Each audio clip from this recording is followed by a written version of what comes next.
Akin na kaya pagpuputulin ko yung mga ano le. Obe ako magputol. Akin na dyan kasi makikita kayo. Ako na lang. Ano muna itong camera be. Ito na po yung ano. Maka mo. Ito na yung naputol naming ano, puno. Yan oh. Umabot doon oh. Sa susunod naman yan naman ang putulin ko. Para tumubo. At makagulay. Ito muna, ito ang parto ng aking pagpuputol. Oh, Leo. Tsaka di pa tayo nakakapagpulis. Akin na yung itap. Asa na ihat? Kasi putol-putulin ko ito para mailagay sa, maitapon na maayos sa basura. Para hindi tayo mabayulisyon. Oh, tambangin nyo, pakitambakin nyo dyan. Bungan nyo ako.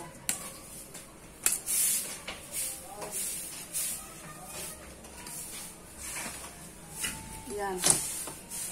Ay, Diyos ko, kasi kailangan ayusin. Bawal magkalat ng basura. Pagalit yung mga truck.